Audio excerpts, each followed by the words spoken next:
Voici le balado de Debout les comiques. Retrouve-les en semaine de 5h25 au 96.9 C'est quoi ou en différé sur c'est-quoi.com. On est jeudi le 3 octobre 2024. Merci de choisir le 96.9 C'est quoi. On est Debout les comiques. Et ça implique Valérie Roberts, ça implique Étienne Marcoux, ça implique Danick Martineau et ça implique Monsieur le juge dont c'est l'anniversaire ce matin. Vous pouvez texter sur la messagerie « Fuck all, bonne fête » sur le 96.9. Est-ce que tu vas faire fuck all pour ta fête? À 57 ans, c'est correct. Il l'a vécu souvent. Oh non, il n'y a pas 57. Il a l'air de... Il est au seuil. Il touche le seuil ce matin, mesdames et messieurs. Pas le pas de la porte, le seuil. Je dis pas son âge, mais ça finit avec un 9. Ça commence par un 40. On dit pas, on dit pas plus. On n'en dit pas plus. C'est un âge Ikea, vous le montez vous-même. Vous allez bien sinon, tout le monde? Un peu malade, mais ça va. Ben oui, comment ça se passe, toi?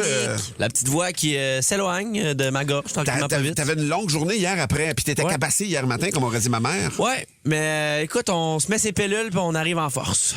Parce qu'on est une équipe solide! Qu'est-ce que tu veux dire, on se met ses pilules? Quelle pilule tu... Ben, les rhumes et sinus. OK. C'est-tu rentré un suppositoire aussi? Ouais. Ce matin? J'ai fait ça, mon homme. Yes. Je t'en parle plus tard, d'ailleurs. Il est tout fondu? Oui, à ce moment-ci, j'espère. Moi, j'ai arrêté ça, les suppositoires. J'aime pas le goût. 5h20. C'est une bonne raison pour arrêter, Martin. Ça fond rapidement, j'en conviens, mais ça laisse un arrière. J'aime pas ça. Ah ouais, hein? Ouais, c'est ça. Dans un instant, on va parler de quelque chose que j'ai pas chez nous parce que j'ai pas de fruits. Les mouches à fruits. Je suis à bout de mes Non, capacités. c'est pas vrai. On a plein de mouches à fruits. Je suis à bout de ma patience, à bout de mes capacités. Pour vrai? Mais j'ai trouvé une solution. T'as peut-être une solution pour les mouches à fruits? Oui. Arrête, Val. C'est pas le stifi de petit pot dans lequel tu mets un risque de vin avec un papier par-dessus, avec des trous. Ça marche pas, cette C'est quoi cochonnerie-là. c'est zéro une voix de trappeur de mouches à fruits. Là. Les vrais trappeurs te diront que ça marche très bien. Ah ouais? Je m'attendais un peu de mépris, puis j'ai pas été déçu. Il y avait un petit fond, hein? Il y a plein de gens qui sont pas d'accord avec toi, Valérie. Simon, entre autres, le truc avec le verre rempli de vinaigre balsamique couvert d'une pellicule avec des trous, ça fonctionne. Tu devrais voir la quantité de mouches. Il y a quelqu'un d'autre qui dit, Ça Maxime, marche pas en tout, moi, dis-moi, je la trouve. fameuse trappe à mouches, un moment donné, quand il y en a 20, c'est comme s'ils remarquent qu'il y a des cadavres dedans. Ils veulent plus y aller. Il faut exact. la changer. C'est ça l'affaire. Mais Sinon, j'ai l'impression aussi qu'ils se reproduisent dans le petit vinaigre. Ensuite, là, les bébés, ils sortent par là. Non, je pense pas qu'ils se reproduisent dans le vinaigre, ça c'est dit. Je suis assez sûr je suis assez proche du 100% sûr là-dessus. Honnêtement, les mouches à fruits, pour vrai, je pense qu'elles sont capables de tout. Ah ouais. Pour vrai, hein, on est comme dans la saison, c'est comme un classique. Là. Je sais pas pourquoi, hein, c'est plus frais à Ben là, moi, l'extérieur je le sais tranquillement. clairement pourquoi. Là. Mon chum m'avait acheté une grosse caisse de tomates pour faire de la sauce tomate. Merde. Il les a laissés sur le comptoir pendant une semaine. Merde. Je suis niaiseux, lui. Quel épais! Non, mais là, il a fait la sauce, elle est bonne en tabarouette. Ouais. Là. Je suis vraiment contente. Une sauce extra mouche, Mais, oui, c'est ça. Mais là, ça me donne une infestation de mouches à fruits. Puis j'ai essayé tous les trucs, là. Thierry, l'as fait, le ça vinaigre. prend du vinaigre de cidre de pomme. Thierry, been there, done that. J'ai pris aussi un fond de vin, là. Tu sais, tu bois du vin, tu finis ça. Ce vin-là, donc un peu sucré, vin blanc, tu le mets dans... Ça marche pas. On dirait qu'il n'y a rien qui marche. Et j'ai réalisé la semaine passée... T'as fait un test? Non, j'ai réalisé que j'avais acheté au début de la saison estivale des raquettes tapettes à mouches électriques. Oui, madame. Ah ouais. J'en ai j'en ai 2 à l'extérieur. OK. Pour pogner des guêpes, mettons, quand OK, ils t'as viennent. plus qu'une raquette électrique, toi. Mais j'ai 2 cours et j'ai 2 raquettes électriques. C'est ça. Une Il n'y raquette en a par pas cours. de niaisage. Ah, niaiser. Non. Ben, en même temps, c'est pas 100 000 pièces de la raquette, on va se le dire. Là, Non, c'est 10 piastres. Bon, c'est ça. Non. Mais moi, j'ai réalisé que j'ai découvert une passion vraiment pour voir des guêpes cramer là-dedans. Ah ben oui, OK. Ouais. Je suis pas inquiet en ce moment. Fait que là, j'étais à bout de mes mouches à fruits puis je me suis dit, hostifie, je vais l'essayer. Ouais. Ben oui. J'ai rien à perdre. Oh mon Dieu, que c'était le fun. Ça marche bien, man. Fait que là, je m'installe chez nous. Je prends ma raquette électrique à batterie. Tu l'actionnes. Non, à vrai dire, elle n'est jamais actionnée. Et quand tu vois une mouche à fruits, là, tu l'actionnes. Et ça fait une flamèche. Piou! C'est un petit feu d'artifice à chaque fois. Mais t'es pas au vol, mettons. Là. Tu Oh l'actionnes. que puis- OK, oui. c'est ça. Je leur cours après dans la maison. Ben oui. Ça les tue direct. Ça les tue. Immédiatement. Tu les vois, je te dis, elles se désintègrent dès qu'elles touchent la Ah, mais raquette. ils sont pas trop petites. Ils passent pas DJ Dick, Richard, Non, il fait parce signe que- que oui, lui. Les trous, le quadrillé électrique, Il est trop petit. il y a comme 2 quadrillés Il de est chacun des décentré. côtés. Il est OK. décentré par rapport aux autres quadrillés pour être OK. sûr que lorsque tu pognes une bébite, elle ne ressort pas nécessairement. Elle Elle reste est sûre que pognée ta là-dedans. pogne, elle reste prise dedans. Fait que les gars, ils restent pris dedans. Fait que là, tac, t'es électrocutes. Mais la voyons mouche à donc, j'en fruits, veux deux. elle pogne pas, elle ne fait que devenir poudre, genre, poup! Genre, je l'incinère. Wow. Elle arrive, elle touche, pam! Hey, man, ça Le se met dans la film- sauce asparague, ça, c'est de la Ah, farine mon Dieu, de c'est moustique. Le film C'est La super Ligne bon. verte. Oui. Ben, c'est ça que je vis. Je fais comme, tiens, John Café. Puis là, j'ai fait Ouais. brûler. Mais Toi dis-moi aussi, tu donc, veux la raquette? ça marchait avec les maringouins, Rempla. mettons, quand t'es Oui. sur Ah, le bord de la mon table, Dieu, mettons, t'as pas tu... idée. Ben voyons Faut faire donc. attention, Oui. puis ça marche aussi avec ma fille. Ouais. Ouais. Ouais. Émile, il a dit, tiens, Marguerite, prends la raquette. Elle a pogné par le bout. Non. Il a activé, tic, ça a fait, pow! Émile est donc ben tas de... J'adore ton gars. Ben, il fait des tests. Il découvre la vie. Il a fait un test, puis il a vu que ça, il faisait mal, puis que lui, ça a donné une conséquence. Mais elle avait le bout du doigt brûlé. Ben voyons donc. Ah ouais. Oui. Ben, brûlé, on s'entend. Ben, ça fait on s'entend. Marguerite Elle était d'amour. rouge, là, ouais. Ça snap, en OK, fait. donc les mouches à fruits, il n'y en a aucune qui passe à travers. là. C'est impossible. C'est bing, bang, bing, boom. S'il y en a qui passent au travers, j'ai fini à l'aspirateur. Mais non, mais tu peux repogner au vol. Mais je pense pas que si c'est décentré comme ça, il y a très peu d'espace. Donc, pour qu'ils passent bord en bord à travers. Là. Ce n'est jamais arrivé que j'en manque une. OK, parfait. Mais si tu me dis que ça pogne les maringouins, voyons donc, tu changes ma vie, toi. Je le sais. Ben non, c'est une terrasse, là. Je te jure. C'est un party. Je vais J'ai capoter une sur les feux vision. d'artifice. J'ai une vision. Imaginez le combo. Mieux que Pizzaghetti, la raquette électrique et la valise à batterie. Non, Non, arrête. non. Ça, c'est du bonheur perpétuel. C'est comme ça s'auto-suffit en bonheur.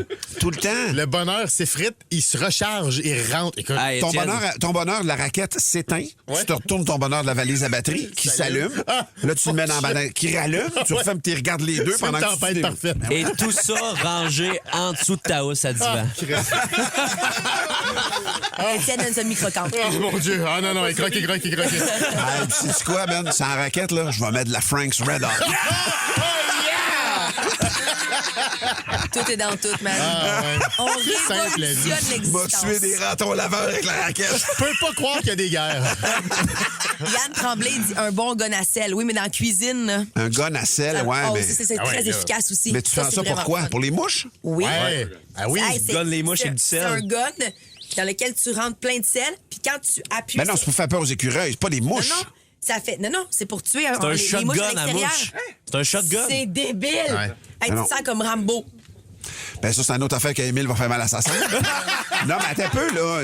J'ai un ami, moi, qui m'a posté une photo de son père qui gonnait des mouches, mais je pensais pas que c'était à cet effet-là. Ouais. Oui. Un gun à sel. C'est carrément un shotgun. Avez-vous ça, un gun à sel? Sur vous qui nous écoutez, là, je veux vous entendre là-dessus, pour vrai. C'est Yann Tremblay sur Je notre suis vraiment On va l'appeler. intrigué. On va l'appeler, Yann. On l'appelle. Mais textez-nous ça. Le gun à appelez- sel, ça le fait, là. Ben voyons donc, un gun à Ouais. sel. Puisqu'en dedans, c'est moins bon. Un gun à sel. 25 piastres. C'est beau, je l'ai laissé commander.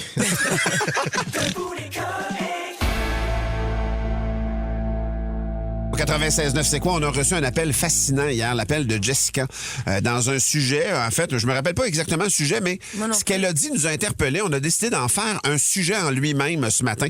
Jessica, donc, qui est très, très, très traditionnelle dans son rôle, dans ses À la rôles maison. à la maison Ouais. avec son chum. Entendons-nous, là, tu sais, le traditionnel comme nos grands-parents ou nos Ouais. parents pour les plus vieux faisaient donc la maman à la maison, la maman dans la cuisine, le papa au travail, juste une auto peut-être. tu sais, Parce que hier, c'est moi qui avais amené le sujet. J'avais dit qu'est-ce que ton conjoint ou ta conjointe t'empêche de faire dans ta propre maison. Exact. Exact, Et c'est ça. Jessica, elle nous avait dit ceci. On va y réécouter un extrait de la conversation avec Jessica hier.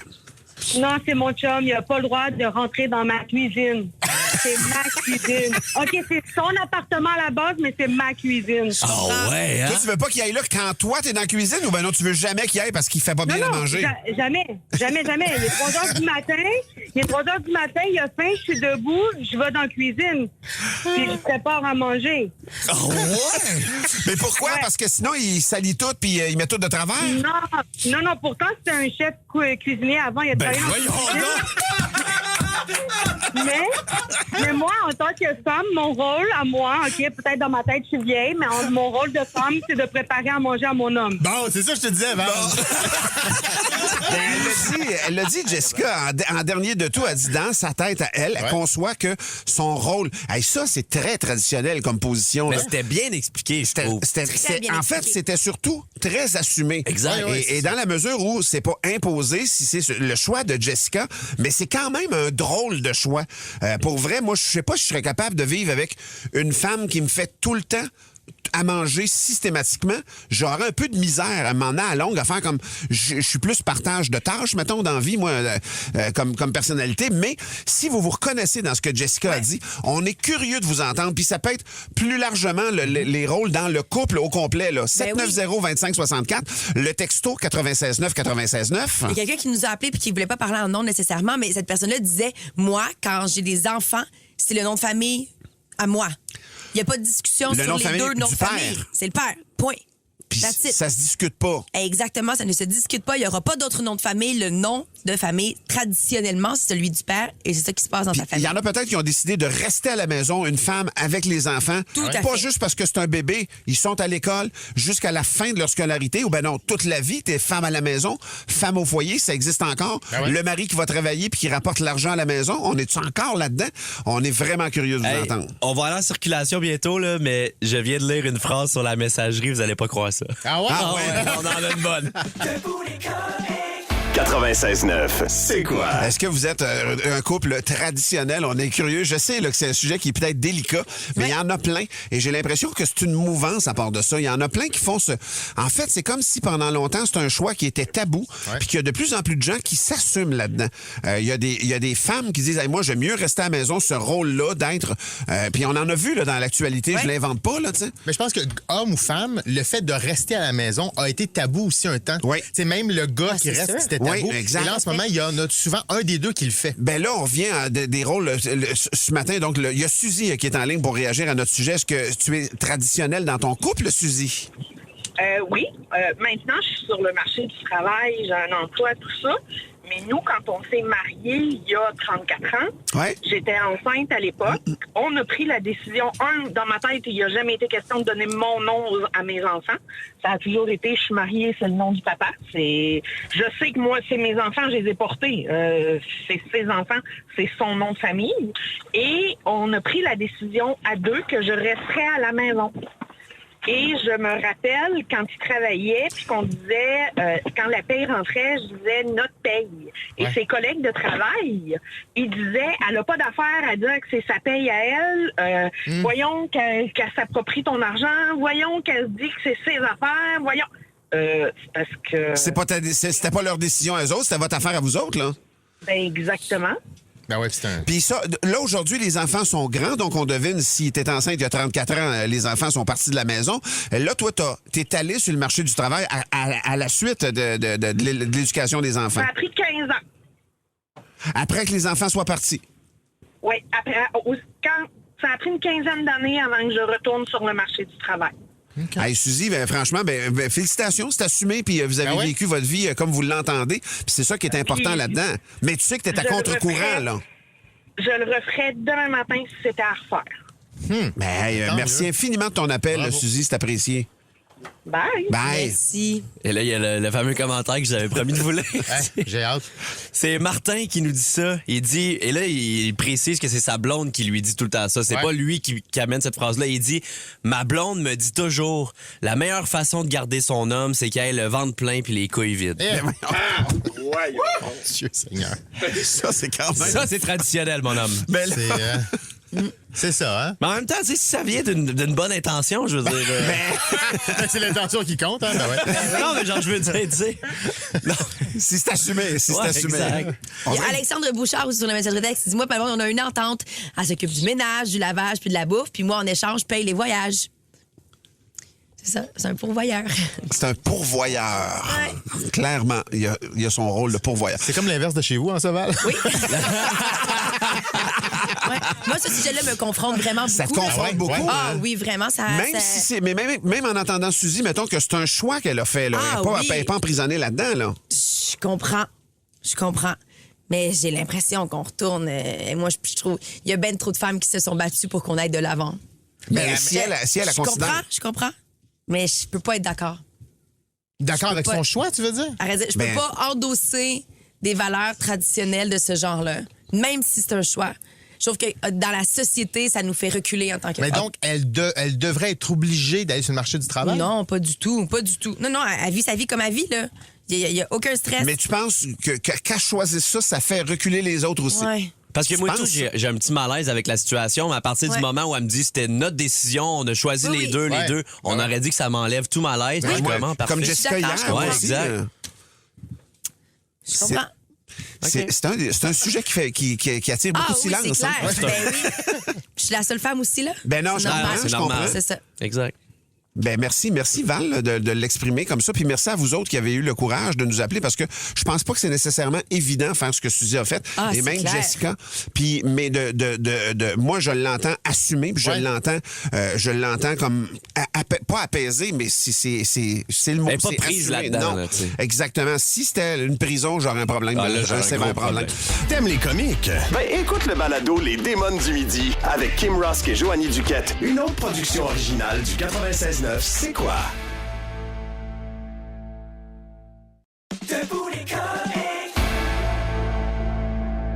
Ah là là, ma boîte courriel déborde de questions sur la radio. Mais non, personne ne te pose la question de sa radio. Ah ouais, les gens m'arrêtent dans la rue et tout.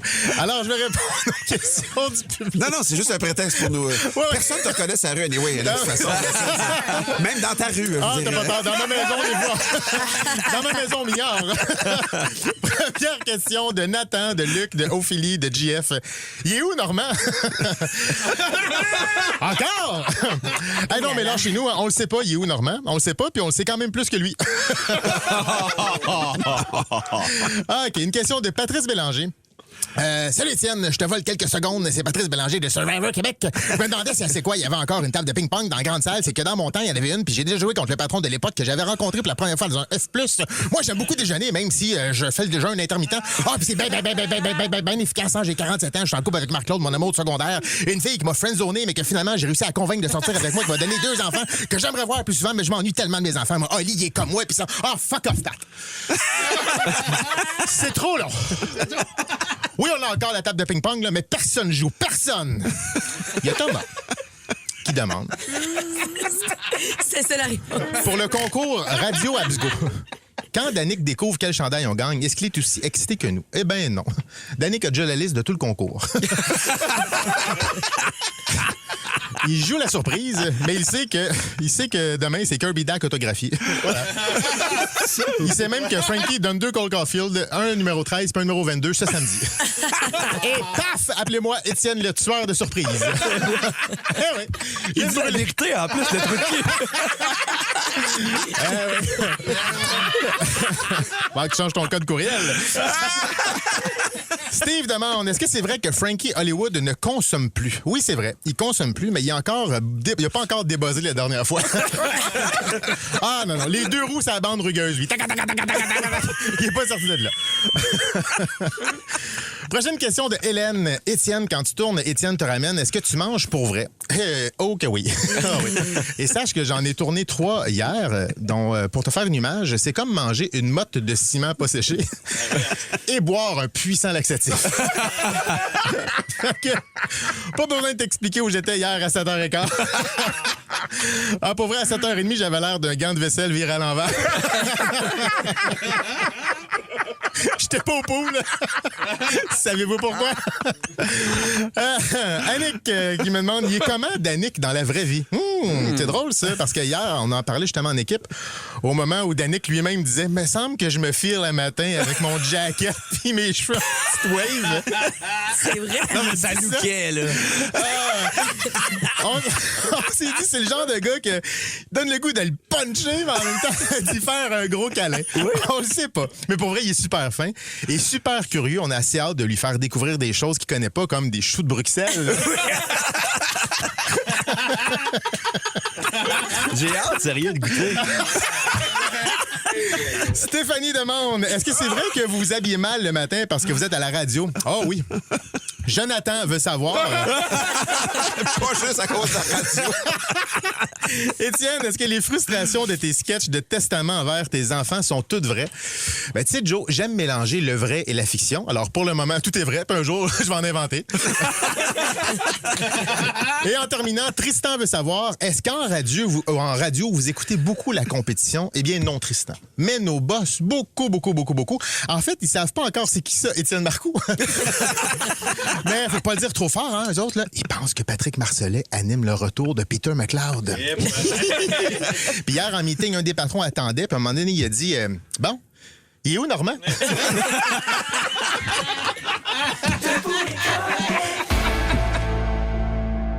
Valérie, la boulette a désigné pour nous raconter une anecdote et tu nous parles d'un mot en particulier lors d'une expérience de service à la clientèle. Je trouve que les services à la clientèle, ça s'améliore pas. C'est un statement quand même. Parce que t'as entendu la zone à Marco, c'était ça, matin. Non, oui, je comprends ce que tu veux dire. Ça m'est basé là-dessus. Fait que ça s'améliore pas. Mais je trouve que quand on appelle les gens qui s'occupent de nos dossiers, on dirait qu'ils n'ont pas toutes les informations. Et je l'ai vécu cette semaine. J'ai un enjeu avec mon cellulaire. Fait que j'appelle ma compagnie de cellulaire. Je parle à quelqu'un. Il peut pas m'aider. Il dit que l'information, il peut pas me la donner parce que c'est au-dessus de lui, cette information-là. Fait que j'ai dit, ben gars, il n'y a pas de problème. Peux-tu demander à cette personne au-dessus de toi de me parler, tu sais, parce que je veux avoir l'information. Ce qui se passe, c'est que dans mon dossier, ils disent qu'il y a de la fraude. Ben oui. Mais moi, je veux savoir, c'est quoi la fraude? Tu t'es fait frauder? Je le sais pas. C'est ça l'affaire. Puis le gars, il me dit juste au téléphone, avant hier, quand j'y parle, il y a de la fraude, madame, votre dossier est au département des fraudes. Mais moi, je veux savoir, est-ce que c'est quelqu'un qui tente de me frauder? Est-ce qu'il pense que moi, j'ai fraudé? Qu'est-ce qui se passe? Le gars, il sait pas, il peut pas me le dire, c'est son superviseur qui peut me le dire.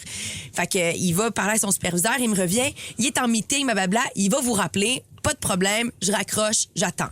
Il me rappelle la journée même, malheureusement, je peux pas prendre l'appel. Et hier, finalement, je vois le numéro de téléphone sur mon afficheur. Vous entrez en contact. Mais c'est pas écrit le nom de la compagnie. C'est juste écrit un numéro de téléphone 1866. Mais je sais que c'est le numéro qui m'a appelé hier. Fait que je me dis, c'est sûr que c'est le superviseur.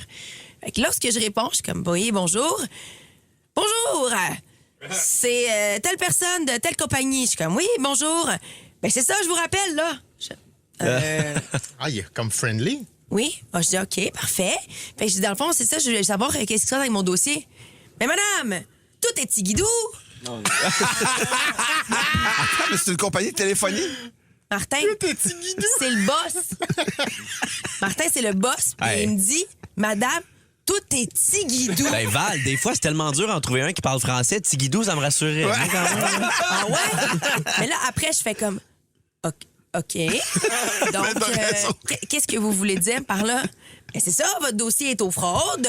Fait qu'on regarde ça. Puis moi, j'ai annulé le contrat du nouveau téléphone que vous vouliez avoir. Tout est tigidou, madame. Quoi? Il n'y a rien de tigidou là-dedans. Mais je comprends pas qu'est-ce que vous me dites. Vous me donnez pas plus d'informations sur la fraude. Puis vous me dites que le nouvel appareil que j'ai commandé, vous pouvez pas me l'envoyer parce que mon dossier est en fraude. Qu'est-ce qui va... Mais madame, c'est tigidou. Ben non.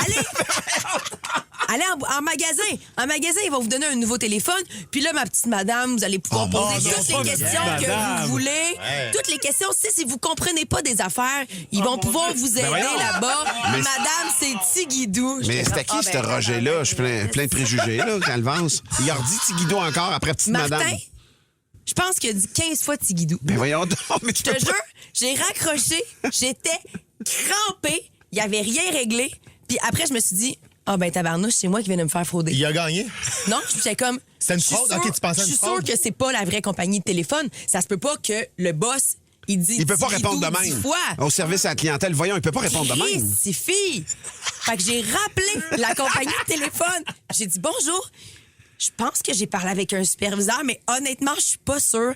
Il arrêtait pas de dire tigidou. Fait que je sais pas si c'était un vrai boss ou pas. Qu'est-ce qu'ils ont dit? On dit ça, c'est Robert. J'étais crampé au téléphone. Il m'a dit, attendez, je vais aller voir. J'entends taper tout. Ouais, c'était bel et bien un superviseur. OK, non, c'est cool, merci. Parce que le gars s'appelle Tigidou Tremblay. Ouais, peut-être. J'ai jamais Hey, ça a entendu aucun quelqu'un dire sens. Tigidou à ce point-là. Je comprends ta méfiance en même temps, mais lui, il voulait être rassurant. Il essayait peut-être de je sais pas, j'essaie de le défendre, mais ça se défend pas. Tu dis pas Tigidou et tu dis pas ma petite Ma madame. petite ça madame. va, Ouais, tu vous sais. allez pouvoir poser toutes les questions que vous voulez, ma petite madame. Tout est Tigidou. Tout est Tigidou. Hey, c'est Je l'ai fascinant. raconté à mon chum, il a passé la soirée à me dire que c'était Tigidou. Ouais, c'est sûr. On va à la musique, les deux frères, et tout de suite après, je vous raconte... en fait, je vous raconte pas l'histoire d'un ministre. Je vous fais part de pourquoi je trouve qu'un ministre fait les bons gestes, les bonnes affaires. C'est assez rare quand même, les politiciens qui nous touchent vraiment. Il y en a un, moi, je pense, qui fait ça présentement. 96.9, c'est quoi? Dans ma minute, ce matin, j'ai le goût de vous parler d'un texto qu'une centaine de personnes ont reçu hier simultanément. Et les 100 personnes en recevant ce message-là, ce que ça disait essentiellement, c'est à l'heure où tu reçois ce message, près d'une centaine de personnes en prennent également connaissance. Un texto voyage vite et peut entraîner de graves conséquences. Puis la vidéo, je l'ai vue, c'est un message texte fictif qui dit « Petit aperçu de ma soirée d'hier ». Et le texto est suivi d'une image brouillée d'une personne qui semble nue. Et à la suite de ça, c'est le ministre Simon Jolin Barrette qui dit « Ça pourrait être votre fille, votre fils, votre sœur. Il suffit que d'un texto pour briser quelqu'un. Le partage d'images intimes sans consentement est un fléau. Il est temps que les personnes victimes soient mieux accompagnées. On s'y attaque demain. Ouais. » C'est de Simon Jolin Barrette, moi, que je veux vous parler pendant une minute parce que je trouve que ce ministre-là a souvent des dossiers épineux. Et il les mène quand même avec beaucoup de doigté, avec beaucoup de brio, je dirais. Puis c'est des dossiers souvent concrets dans la réalité des gens. Ça, pour moi, là, ce projet de loi-là qui est déposé aujourd'hui, qui s'attaque au texto, moi, j'applaudis ça à trois mains. Nos jeunes qui grandissent avec ces problèmes-là. Il y en a qui vont jusqu'au suicide à cause de problèmes d'échange d'images puis de textos. C'est comme le nouveau truchement pour l'intimidation. Ben, Simon Jolin Barrette est souvent dans les problèmes concrets qu'on peut régler puis qui exigent du doigté. Je le compare un peu à, mettons, Véronique Yvon, qui était dans l'opposition, qui avait piloté le projet de loi sur l'aide médicale à mourir. Ouais. Donc, il y a une sensibilité, ce ministre-là, et je parle de lui aussi ce matin parce que Valérie, tu l'as côtoyé dans un dossier sur la belle parentalité. Ouais. Tu as porté une partie de ce dossier-là et tu es allé le rencontrer, Simon Jolin Barrette. Est-ce que je me trompe sur l'impression que j'ai qui veut que les choses changent concrètement dans le quotidien des gens? Oui, vraiment. Moi, j'avais lancé La blonde de papa, mon premier livre, en 2020. Et donc, je voulais vraiment, dans les entrevues, j'avais dit publiquement que je souhaitais que dans la réforme des droits de la famille, sur laquelle travaillait M. Jolin Barrette à l'époque, parce qu'il était ministre de la Famille, je voulais qu'on réfléchisse à la place des beaux-parents dans la vie des enfants, surtout quand ça fait 10, 15 ans que t'es beaux-parents, puis qu'il y a une séparation, puis que t'as plus le droit de voir les enfants. Mais je trouve que c'est pas humain, tu sais. Puis il avait entendu dans les médias, il avait demandé à me parler et on avait parlé pendant 2 heures. Puis il me posait des questions super concrètes sur ma réalité. Il amenait Qui a des dû faire avec d'autres personnes aussi, tu sais. Absolument, oui. Puis il Moi, était curieux de ta situation à par toi. expérience, pour avoir discuté avec plein d'autres gens qui se sont impliqués, je sais qu'il a parlé avec plein d'autres personnes puis d'autres organisations par rapport à la belle parentalité dans la réforme des droits de la famille. Puis finalement, dans la Ça a réforme changé qu'il de a quoi? présentée, il a ajouté une ligne pour les beaux-parents. Donc, pour qu'ils soient considérés dans la vie des enfants. Qu'il y ait une partie des droits, en tout cas, qui soient reconnus puis qui soient considérés. Je trouve ça merveilleux parce que au départ, je pense que M. Legault le mettait beaucoup de l'avant, Simon Jolin Barrette, trop de l'avant. Fait qu'il s'attisait Lui des et blagues. Geneviève Guilbeault, ouais. Puis finalement, ils l'ont retiré et là, maintenant, je trouve qu'il fait avancer les choses et je le trouve vraiment très bon. Ben, je le trouve, moi, à vue de nez, là, de l'extérieur, comme ça. Et je trouve aussi qu'il enlève une part de cynisme à la politique. Ah ouais, vraiment. On n'est pas dans des grands concepts philosophiques, on est dans du concret. Lâchez pas votre travail, M. Jolin Barrette. Je vous connais pas personnellement, puis j'ai pas nécessairement de... Puis ça pourrait être dans d'autres couleurs politiques. Je suis capable de reconnaître le travail d'un politicien quand il agit pour le mieux-être de ses concitoyens, et il en est un. Et chapeau avec ce projet de loi-là. Moi, j'embrasse ça pour les jeunes, là, Caroline, que c'est une bonne affaire. J'adore ça parce que pendant qu'on était en train d'en parler, Danick le googlait. Ouais. Puis là, il nous a montré son ordi à côté de lui pour dire genre, je pense que j'y ressemble physiquement. Je trouve qu'il me ressemble. Moi, je l'aime bien, ce gars-là. Non. À ce temps qu'il me ressemble, là, c'est pas mal mon politicien Mon Dieu, préféré. mais c'est la première joke de Debout les caves, puis c'est pas commencé encore.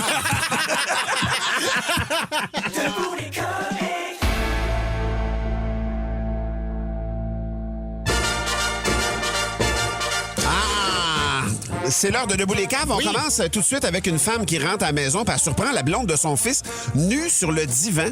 Elle fait, mon Dieu, mais qu'est-ce qui se passe? Pourquoi que t'es nue sur mon divan? T'sais? Elle dit, oh non, je suis pas nue. Ça, c'est ma robe d'amour. Et votre fils adore cette robe tellement qu'à chaque fois qu'il me voit là-dedans, il devient très excité puis on fait l'amour pendant 2 heures. Oh là, la belle-mère est sous le choc. Elle va prendre une marche, prendre l'air, mais elle pense à son affaire puis elle dit, hey, pour vrai, je pense que je vais l'essayer moi avec. Le soir, elle se déshabille, elle attend son mari qui revient du travail. Son mari dit, voyons donc, pourquoi t'es toute nue? Elle a fait comme, je suis pas nue, mon coquin. C'est ma robe d'amour. Son mari la regarde et dit, ouais, ben ta robe a besoin d'un petit repassage parce que... Ah là là! Voyons. Mais quoi? C'est vestimentaire! C'est une fois une femme qui vient voir son chum et elle dit, chérie, l'Internet fonctionne plus. Est-ce que tu peux le réparer? L'homme, il dit, ben voyons, si j'ai l'air de Vidéotron, j'ai Vidéotron écrit dans le front. Ben non, je peux pas le réparer. Fait qu'elle dit, OK, ben au moins, peux-tu m'aider à réparer le tiroir de la commode de la chambre? Il ferme mal, ça fait 3 semaines. Hey, j'ai-tu le logo d'IKEA dans le front? Oui, je vais pas te réparer ça. Elle dit, ben là, tu m'avais promis. Peux-tu au moins checker ce qui va pas avec la bolle de toilette? Hey, bonne femme, as-tu le logo d'Home Depot d'en face? L'homme, il est tanné, il décide de s'en aller. On va prendre un après-midi off, il est plus capable. Finalement, il revient puis il remarque que tout ce qu'il demandait a été réparé. Fait qu'il va voir sa blonde puis il dit, wow, chérie, t'as-tu tout réparé tout seul? Bravo! Sa blonde, elle répond, non, j'ai demandé au voisin de m'aider. Il a tout fait. J'ai même dit que, en guise de remerciement, ben, je pouvais soit lui faire à manger ou qu'on baise ensemble. Fait que le gars, il se marrait puis il dit, OK, fait que tu avais de quoi à cuisiner? Cuisiner? Ben voyons, j'ai-tu le logo de Ricardo dans le front? J'adore. Je vous raconte l'histoire d'une jeune fille qui annonce à sa mère qu'elle est enceinte. Ah oui? Fait que là, la mère, elle demande, OK, mais c'est qui le père, tu sais? Fait que la fille, elle prend le téléphone, elle appelle quelqu'un. 15 minutes plus tard, il y a un homme d'un certain âge qui arrive en Rolls-Royce. Oh. Il est chic, il est très distingué. Il s'installe au salon avec la mère, puis il dit, bon, je suis vraiment désolée de ce qui arrive. Je peux pas marier votre fille à cause de ma situation. Mais je vous promets que je vais m'occuper de tout. Si c'est une fille, je vais vous donner une Mercedes, une nouvelle maison et 2 millions de dollars. Si c'est un garçon, je vous donne 2 de mes usines, 4 millions de dollars. Mais si c'est une fausse couche, je sais pas qu'est-ce que vous aimeriez, tu sais. Fait que le père, qui était resté silencieux jusque-là, dit que t'as baise encore?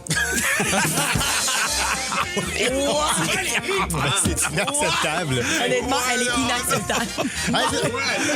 Mais c'est une bonne manière de gagner sa vie. C'est presque... Terrible. Hey, ben justement, j'en ai une d'une autre époque, moi. Ah oui? On va retourner dans le temps. Pas de deuxième. Ah, voilà! Alors, pourquoi les femmes ont le front plus large que les hommes? Je sais pas. Parce qu'elles se tapent toujours dans le front en se disant « Ah, je suis conne! » Quoi? Non, les femmes font pas ça. Toi, tu l'as choisi ce matin, celle-là. Non, elle m'a choisi. Fan de C'est quoi? Le balado du retour des canettes t'attend sur c'est quoi.com ou sur toutes les plateformes de balado. 96.9, C'est quoi? Debout les comiques. 96.9, C'est quoi? Au 96.9, c'est quoi? Bénédicte Lebel est avec nous pour nous parler d'un cas de rage au volant. C'est 5 ans de prison pour une femme qui a tué un automobiliste lors de cet épisode de rage au volant. Une histoire qui avait fait beaucoup jaser. Ça fait quelques années. On en avait parlé. Ouais. On recherchait cette voiture-là pendant plusieurs jours. La femme, c'est Alexandra Gagné-Fauché, une femme de 31 ans qui a utilisé sa voiture littéralement comme une arme. Elle a foncé de plein fouet sur un père de famille avant de prendre la fuite et de maquiller des éléments de preuve. C'était sur l'autoroute 15 que ça s'est passé. C'était sur l'autoroute 15. Elle a été reconnue coupable en juin lors d'un procès devant jury pour homicide involontaire et délit de fuite mortel. Involontaire? Homicide involontaire, oui. Je t'expliquerai en détail. Oui. Le 15 septembre 2022, au matin, la femme conduit une voiture qu'elle a empruntée à sa mère. Et à un moment donné, elle croise la route de Stéphane Taillon. Et là, elle commence à faire des dépassements dangereux avec lui. Ça commence sur l'autoroute 40 et sur l'autoroute 15 après. Une fois à la hauteur du viaduc du Souvenir à Laval, les deux vont finir par immobiliser leur voiture sur la voie de desserte de l'autoroute 15. Et là, pour une raison qui n'a jamais été très, très claire, Stéphane Taillon sort de son véhicule et Alexandra Gagné-Fauché fonce de plein fouet sur lui, le percute. Et les témoins l'ont vu, je vais utiliser leurs mots, revoler dans les airs. Donc, l'impact a été violent. Mais elle, après ça, la conductrice continue son chemin sans s'arrêter et quitte à toute vitesse. Et pour te donner une idée, l'homme est percuté à 7h50 le matin. À 7h56, donc 6 minutes après l'accident, elle appelle une compagnie de remplacement de vitres de voiture. Et elle va faire des appels comme ça pendant 6 minutes après. 6 minutes après la collision. Si lui, il a scrappé le windshield en frappant dedans, probablement. Ben, elle veut changer, Ben elle ouais. veut cacher les preuves. Elle va faire plusieurs autres appels comme ça dans les minutes suivantes. Ensuite, plusieurs recherches sur Internet, aussi sur les sites de nouvelles pour voir ce qui était sorti à propos de la collision. Et dans les jours suivants, elle répare le pare-choc. Elle pose des autocollants sur l'auto, des nouveaux enjoliveurs qu'elle a peints en noir aussi pour, encore là, essayer de Camoufler la dissimuler voiture, tout ça. ouais. Il y a des avis de recherche qui sont diffusés. Je me rappelle d'avoir publié la photo. Et quand sa mère lui demande si c'est elle qui est impliquée dans la collision, elle répond « Es-tu folle? C'est pas moi. » Mais finalement, elle est arrêtée 5 jours plus tard. Donc hier, Alexandra Gagné-Fauché a pris la direction de la prison devant les 3 enfants, la conjointe et les parents de Stéphane Taillon. Le juge a salué leur dignité, leur résilience, parce que tu comprends que cette journée-là a carrément bouleversé leur vie. On peut écouter Lucie Gaborio. C'est la conjointe des 7 dernières années de Stéphane Taillon, l'homme qui est décédé. Mon conjoint, là, il était super gros de bonne humeur, s'en allait travailler, il avait trouvé un job extraordinaire. Je suis la dernière personne à l'avoir vu avant l'accident, puis finalement, ben, il a rencontré quelqu'un qui était pas sur le même diapason, là, si je peux dire. Fait que cette journée-là, là, quand la police t'appelle, puis elle dit « Viens à l'hôpital », c'est important. C'était un gros cauchemar pour elle. La couronne demandait 7 ans et demi de prison et le juge, finalement, a tranché pour une peine de 5 ans, une interdiction de conduire pendant 6 ans. Et je vous dirais que Alexandra Gagné-Fauché a l'air carrément sonnée dans le box des accusés quand elle a entendu la sentence parce que c'est très loin de la peine que son avocate demandait. Son avocate demandait 2 ans moins 1 jour dans la collectivité. Mon Dieu Seigneur. Et là, elle a reçu une peine de 5 ans de prison. Elle a tué mon conjoint. Fait que ça va peut-être la faire prendre conscience que c'est dangereux. Puis là, c'est le deuil. C'est sûr que c'est le deuil qu'il faut avancer dans la vie. Fait que pour moi, aujourd'hui, c'est comme le chapitre, là, il commence à s'effriter un peu. Puis, tu sais, là, moi, je suis satisfaite. Elle est satisfaite, mais tu comprendras que pour la famille, il n'y aura jamais de peine assez sévère pour ce qui a été fait.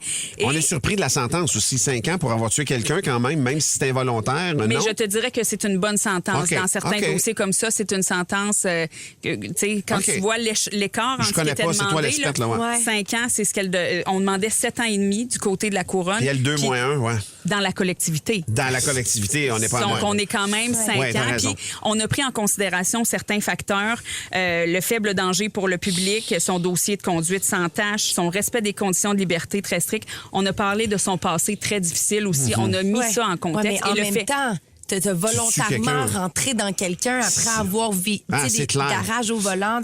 C'est trop gros, là. Et juste un petit mot, elle, ce qu'elle disait, c'est qu'elle a vraiment eu peur quand lui est sorti de la voiture. Donc, c'est pour ça qu'elle a agi comme ça. Mais ça, j'en doute pas qu'elle a eu peur.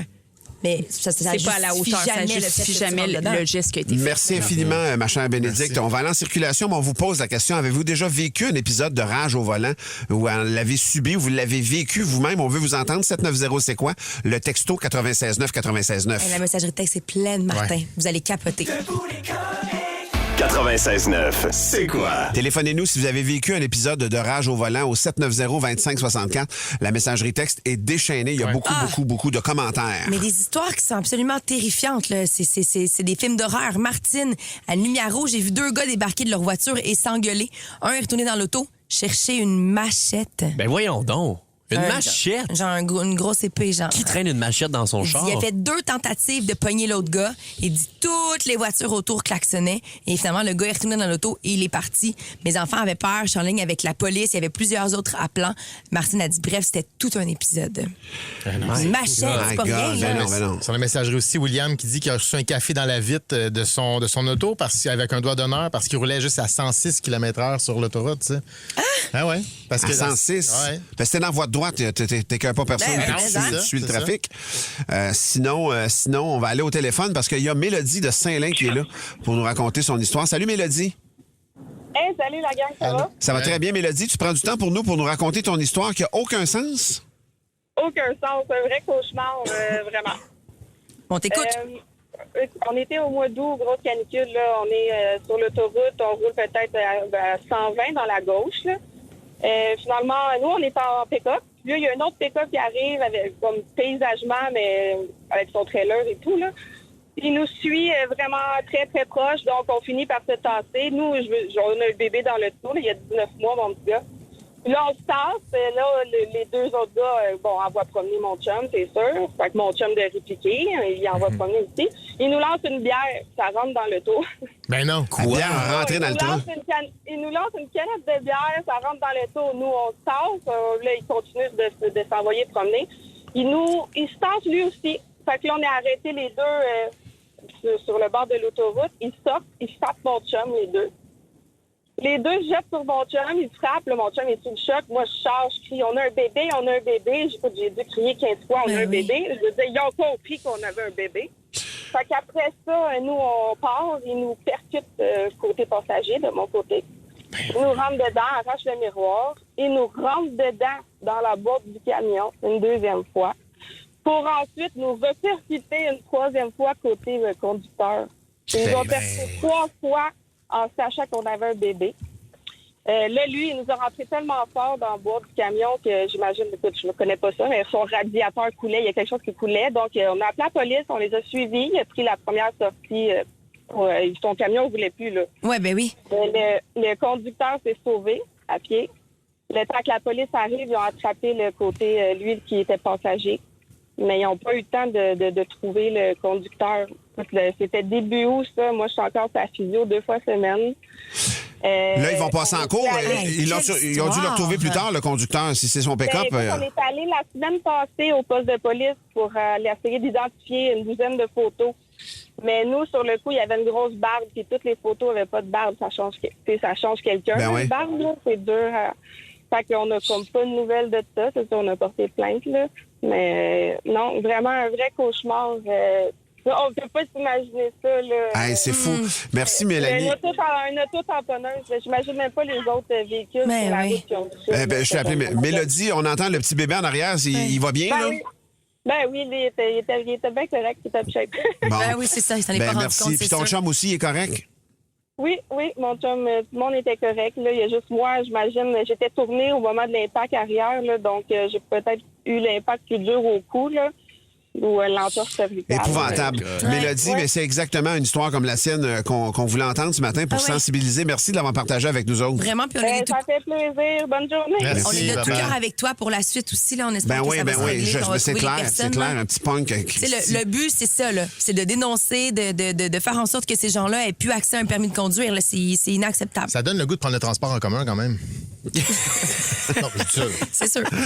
C'est sûr. Toujours ce commentaire qui vient comme clore la discussion. Rien à ajouter. De manière malhabile, tu sais. Ouais. Effectivement. Vous faites une promotion de quelque chose d'environnemental, je trouve ça bien. Merci pour vos nombreux témoignages aussi sur la messagerie texte et merci à Bénédicte Lebel qui est venu mettre la table pour ce sujet-là. 96.9, c'est quoi? On a appris hier le décès de Daniel Pinard, qui était plus sous les projecteurs depuis quelques années déjà. Une retraite bien méritée. Un homme aux multiples talents et aux multiples facettes. Si vous avez la chance de le lire sur son parcours de vie. C'est un sociologue, ça, j'ai appris ça ce matin, ou en fait, on m'a rappelé ce matin.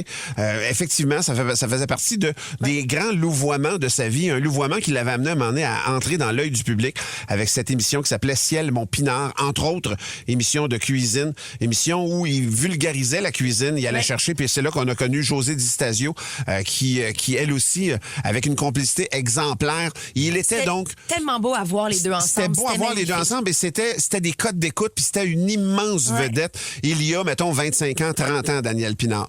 Daniel Pinard, au milieu des années 90, est probablement au fait de sa gloire personnelle, et il y a en même temps une émission qui s'appelle Piment Fort.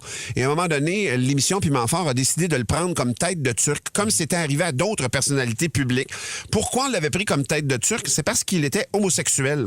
C'était l'angle avec lequel on tapait sur ce clou-là. Ouais. Et lui, à un moment donné, en 2000 précisément, alors que Piment Fort est encore, ça fait 7 ans que l'émission existe, ils ont le vent dans les voiles, on s'attaque pas à Piment Fort à ce moment-là, pour vrai, au risque de se brûler. Eh bien, lui, il a fait « Ça suffit, l'indignité. Vous allez arrêter de rire de moi parce que je suis homosexuel. » Et pendant un temps, il est devenu comme l'objecteur de conscience de cette émission-là. Moi qui est jeune humoriste, qui participe à l'époque à l'émission de Piment Fort, ça nous a quand même sonné une cloche pour vrai. C'était la première fois peut-être que quelqu'un exprimait aussi dignement et aussi fortement les effets de l'acharnement. Ouais. De l'acharnement, même si c'est une joke sur quelqu'un, à un moment donné, de manière publique. Tu sais, c'est pas une affaire si tu fais ça dans une salle de spectacle, mais là, à chaque semaine, une fois, 2 fois, 3 fois par semaine, ça devenait comme un running gag. Lui, il s'est tanné. Vous allez arrêter de rire de ça. Et ça a arrêté aussi après ça. Ça a modifié. Ben oui. Ça nous a fait prendre conscience, nous qui pratiquions ce métier-là, de OK, attends un peu, là, on peut blesser C'est du sérieux, monde. mais Faut oui. faire attention, c'est sérieux quand Mais ça c'est arrive. surtout que M. Pinard avait beaucoup d'humour.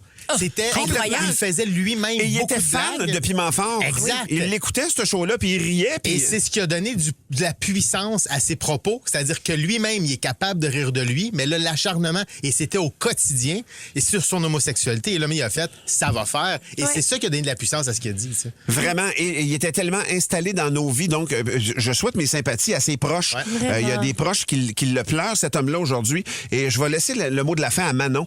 Manon a dit, c'est carrément M. Pinard qui m'a appris à cuisiner. Par ses émissions de télé et ses livres, je partais de rien quand j'ai eu mes enfants. Merci, M. Pinard. Il était grand comme ça, ce monsieur-là.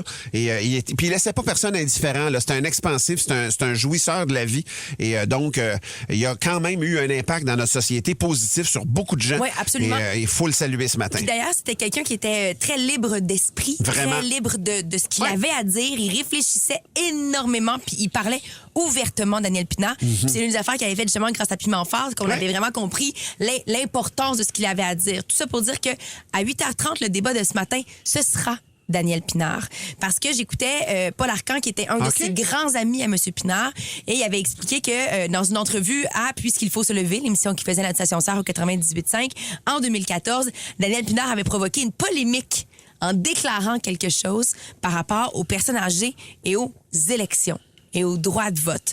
Fait que le débat de ce matin, je le mets en place rapido, là, mais ça va être ça à 8h30. Je vais vous expliquer la situation, puis vous allez voir que M. Pinard avait des idées d'avant-garde. Je pense Ou en que tout cas, oui. en dehors de la boîte. Là. Que c'est pas tout le monde qui partage, mais en tout cas qui assurément engendre des réflexions. Et c'est ça qui est phénoménal avec Daniel Pinard.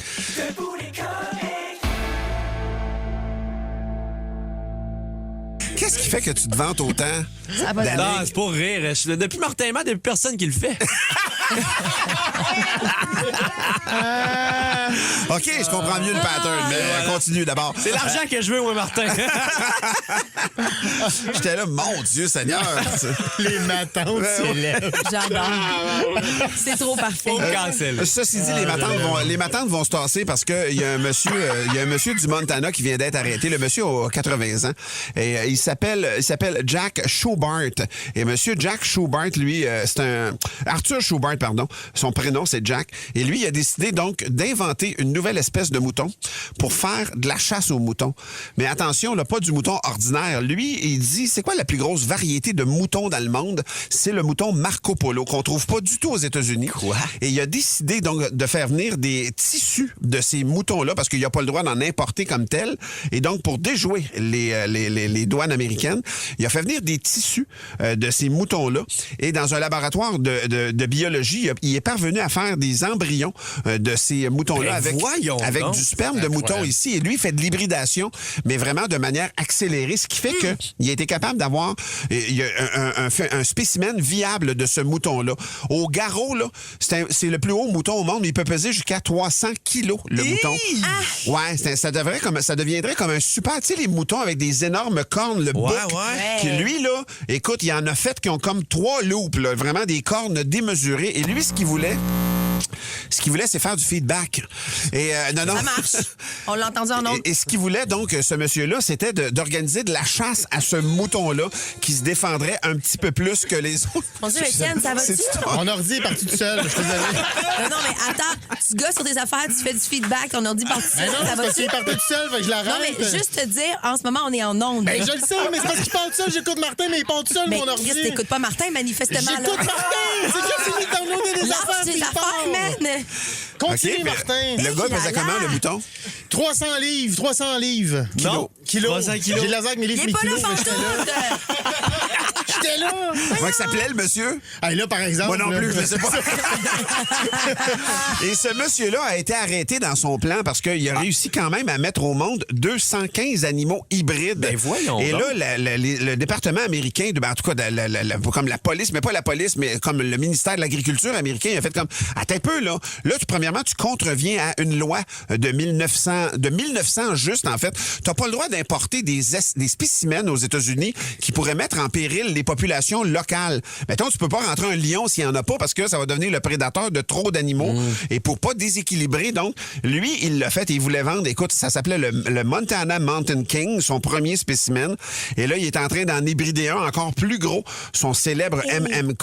Ça fait très peur. C'est épouvantable. C'est dangereux. Mais c'est on l'appelle le Franken-Sheep, là. C'est vraiment comme Frankenstein. Ben, c'est ça qui me venait en tête, le Frankenstein. Exact. tantôt. Et lui, donc, dans ces Ça 165, fait peur. 215, animaux hybrides. Et là, il voulait de plus en plus, mais là, ils l'ont arrêté finalement à cause de cette loi-là. Et il y a 2 de ces 215 spécimens vivants qui sont porteurs d'une maladie qui peuvent décimer littéralement des troupeaux de moutons aux États-Unis. Et donc, les animaux de monsieur sont en captivité, mais isolés. Mais c'est épouvantable que ce monsieur-là soit parvenu à 80 ans à parvenir à faire ça, puis à avoir ce... Lui, il voulait les lâcher dans la nature, puis on va les chasser. Ça va C'est être comme le trippant. scénario de Jurassic Park. Oui.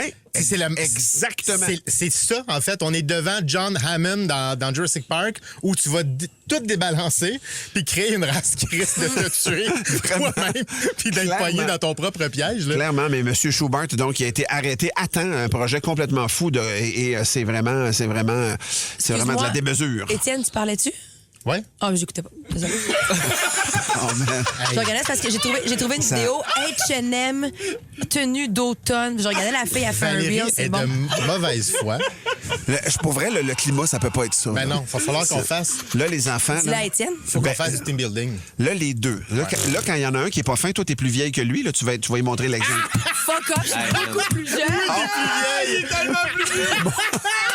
Ben, mon Dieu, on dirait pas ça. Vieille.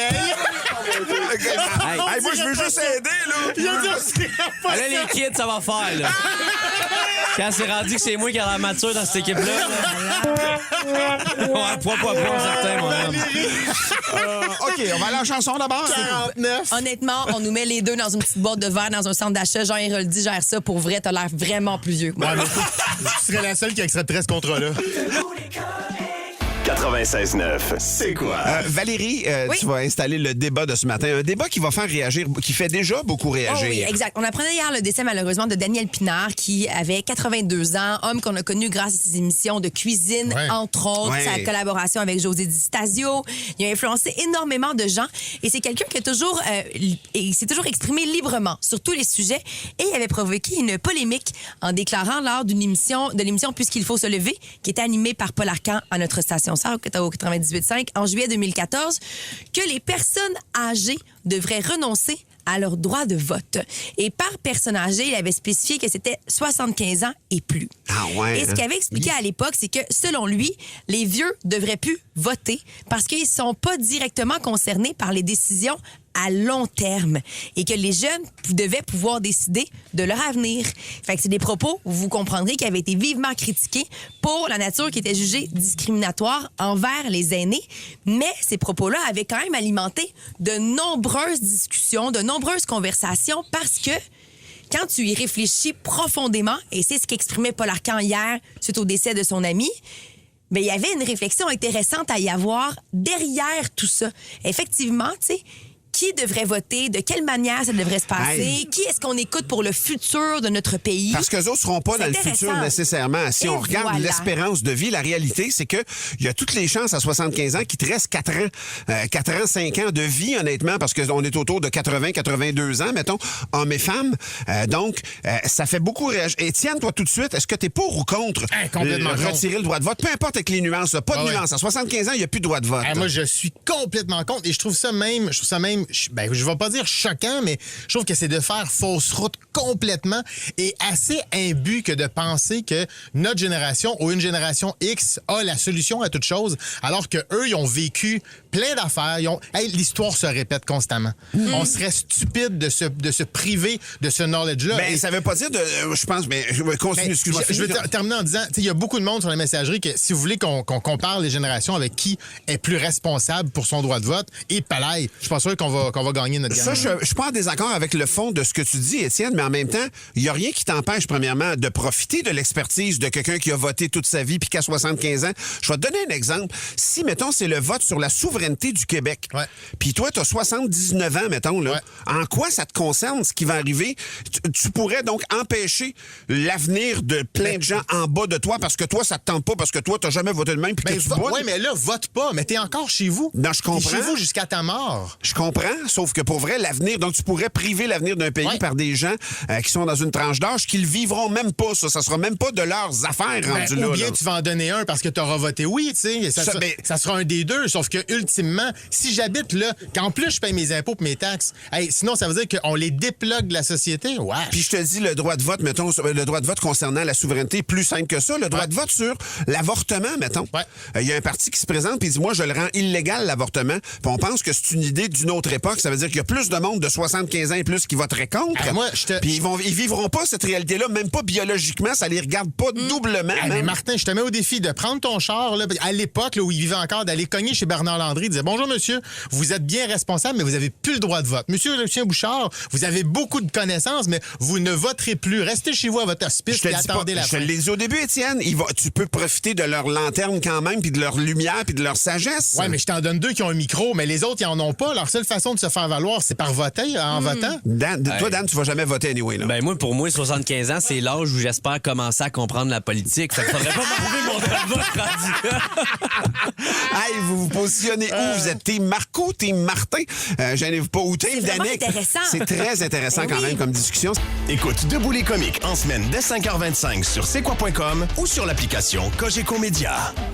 On est en plein débat, je vais te dire une affaire, c'est assez enflammé et il y a des micro-arguments qui m'ébranlent d'un bord, qui me confortent de l'autre. Pour vrai, j'aurais pas pensé que ça exploserait autant dans autant de directions et de subtilités. Il y a 1000 arguments à chaque côté. Parce que tu vois, même quand ça avait été soulevé en juillet 2014, Daniel Pinard, donc, dont on a appris le décès hier, Paul Arcand rappelait qu'à l'époque, il avait dit que les vieux devraient plus voter parce qu'ils sont pas directement concernés par les décisions à long terme, puis que c'est les jeunes qui devraient pouvoir décider de leur avenir. Puis je me rappelle avoir lu des articles là-dessus, puis où il y en a pas de bonne conclusion, à vrai dire, mais c'est quand même des réflexions. Fait qu'on se pose la question, devrait-on retirer le droit de vote aux plus vieux? Aux plus vieux, à partir de 75 ans. Précisons cet âge-là, pas nécessairement plus jeune, mais 75 ans.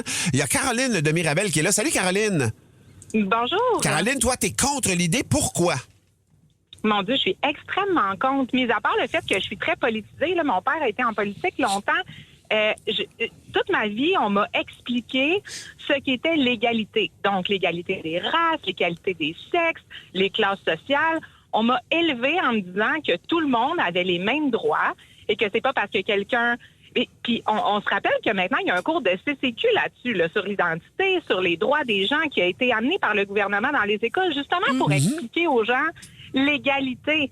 Et là, on est en train de me dire que toute cette génération-là qui a travaillé tellement fort pour que nous, maintenant, les adultes responsables, on comprenne cette notion-là. Là, on est en train de leur dire ce que vous avez fait, ben ça vaut pas de la chenoute parce que maintenant, on va vous retirer vos droits. Je comprends. On te retire ce droit-là, mais c'est un très bon point. Mais en même temps, t'es pas d'accord que quelqu'un qui a 88 ans, il y a pas tant de futur en avant de lui, mettons. Là. Il y a quand même le droit de vote à la même égalité que quelqu'un qui a 18.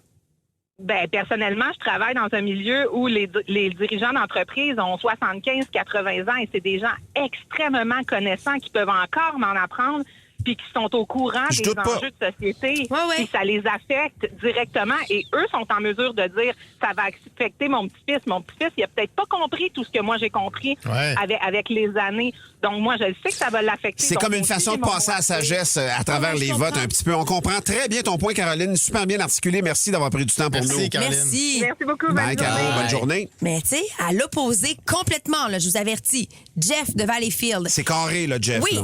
selon moi, ils devraient perdre le droit de vote parce qu'ils sont plus aussi conscients des enjeux des nouvelles réalités, en général, mettons, des jeunes et de monsieur, madame, tout le monde, parce que souvent, ils sont déphasés. Et il écrit entre parenthèses, il y a des exceptions. Ouais. Mais par exemple, il y en a qui vont avoir des troubles cognitifs qui vont être non décelés, vu que le système de santé est défaillant. Ça peut biaiser leur jugement dans une population vieillissante. Ils représentent un fort pourcentage de gens qui ont une incidence sur le vote. Il dit, il y en a plusieurs de cet âge-là qui ont du mal à s'occuper d'eux-mêmes. Donc, comment peuvent-ils faire un choix éclairé qui reflète les enjeux d'aujourd'hui? Et il termine, puis les boys, ça, c'est intéressant. Ouais. Peut-être devrait-il, comme le permis de conduire, faire un certain test pour conserver le droit de vote, savoir s'ils ont encore toutes leurs aptitudes. Si tu parles des aptitudes cognitives puis d'être capable de s'occuper de soi-même, c'est pas juste pour les personnes âgées. Va devant un cégep puis tu vas en trouver, il va falloir leur enlever le droit de vote. Là. Puis je vais même te nommer des cégeps, tu vas pogner un bon nid. Là, le Vieux-Montréal, attends? Non, j'ai pas dit ça. Mais il y en a quelques-uns, tu sais. Fait que moi, c'est pas une question d'âge rendu là.